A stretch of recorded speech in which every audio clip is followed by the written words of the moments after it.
സിജു ഒരിക്കൽ കൂടി നമ്മളോടൊപ്പം ചേരുകയാണ്.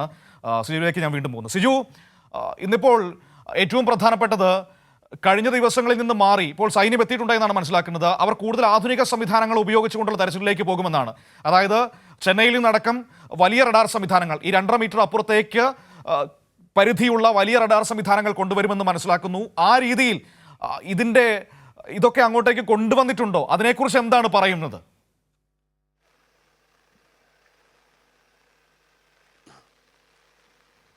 നിലവിൽ ഇതുമായി ബന്ധപ്പെട്ട വ്യക്തമായ വിവരമില്ല. ഏതായാലും സൈന്യത്തിന്റെ സേവനം പൂർണ്ണമായി ഉപയോഗപ്പെടുത്താൻ കഴിയുന്ന ഒരു ദിവസമായിരിക്കും ഇന്ന് എന്നാണ് മനസ്സിലാക്കുന്നത്.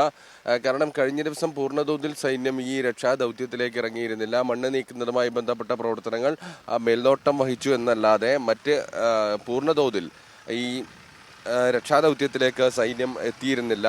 എന്നാൽ ഇന്ന് സൈന്യത്തിന്റെ സേവനം നല്ല രീതിയിൽ ഉപയോഗപ്പെടുത്താൻ കഴിയുമെന്നാണ് പ്രതീക്ഷിക്കുന്നത്. അത് പ്രധാനമായും മനു സൂചിപ്പിച്ചതുപോലെ തന്നെ കൂടുതൽ സാങ്കേതിക തികവുള്ള ഉപകരണങ്ങൾ കൊണ്ടുള്ള പരിശോധനകളായിരിക്കും നടത്തുന്നത്. കാരണം ആ പുഴയിലും അതോടൊപ്പം തന്നെ ഈ കരയിലും തന്നെ പരിശോധന നടത്താൻ സാധിക്കുന്ന തരത്തിലുള്ള ഉപകരണങ്ങൾ എത്തിക്കുമെന്നാണ് കഴിഞ്ഞ ദിവസം അറിയിച്ചത്. അതിന്റെ സാധ്യതയാണ് തേടുന്നത്. ഏതായാലും അതെത്തിയോ എന്നുൾപ്പെടെയുള്ള കാര്യങ്ങളിൽ വ്യക്തത വരേണ്ടതുണ്ട്. ഞാൻ സൂചിപ്പിച്ചിരുന്നു, ഈ റോഡിലെ മണ്ണ് നീക്കം ചെയ്തതുമായി ബന്ധപ്പെട്ടാണ് കർണാടക സർക്കാർ ഇന്നലെ മാധ്യമങ്ങൾക്ക് മുമ്പിൽ പറഞ്ഞത്.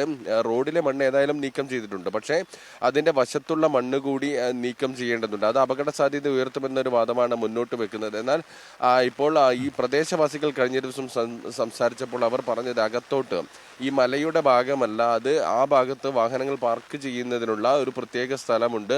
അവിടെയാണ് വാഹനം പാർക്ക് ചെയ്തിരുന്നത്. പുഴയുടെ കരയിലാണ് ചായക്കട. അതിന്റെ നേരെ എതിർവശത്ത് ഈ വാഹനം പാർക്ക് ചെയ്യാനുള്ള സ്ഥലത്താണ് അർജുന്റെ വാഹനം നിർത്തിയിട്ടിരുന്നത് എന്നാണ്. അതാണ് ഒരു സാധ്യത ഇതിലേക്ക് വിരൽ ചൂണ്ടുന്നത്. ഇനിയും ആ ഭാഗത്ത് അങ്ങനെയാണെങ്കിൽ ഇപ്പോൾ തെരച്ചിൽ നടത്തുന്ന ആ പ്രദേശം തന്നെയാണോ നാട്ടുകാർ ചൂണ്ടിക്കാണിക്കുന്നത്, അതോ അതിനപ്പുറത്തേക്ക് നീങ്ങണമെന്നാണോ അവർ പറയുന്നത്?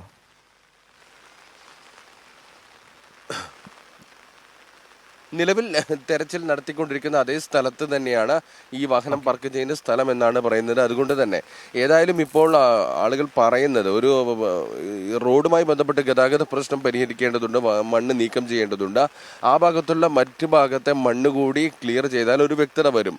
അതാണ് ആവശ്യപ്പെടുന്നത്. ഏതായാലും രഞ്ജിത്ത കഴിഞ്ഞ ദിവസം മലയാളിയായ രഞ്ജിത്ത പറഞ്ഞത് ഈ ഭാഗത്തെ മണ്ണ് നീക്കം തുടരും. കർണാടക സർക്കാർ പറയുന്നതുമായി ബന്ധപ്പെട്ട കാര്യം പരിഗണിക്കുന്നില്ല. സൈന്യം ഈ ഭാഗത്തെ മണ്ണ് നീക്കം ചെയ്യുന്നതുമായി ബന്ധപ്പെട്ട് തന്നെ തീരുമാനം എടുത്തിട്ടുണ്ട് എന്നാണ്. ഏതായാലും ആ മണ്ണ് നീക്കം ചെയ്യുന്നതുമായി ബന്ധപ്പെട്ട പ്രവർത്തനം ഇന്ന് നടക്കും. അതോടൊപ്പം തന്നെ നാവികസേനയുടെ നേതൃത്വത്തിലുള്ള പരിശോധനകൾ ഗംഗാവാലി പുഴയിലും തുടരുമെന്നാണ് മനു മനസ്സിലാക്കുന്നത്.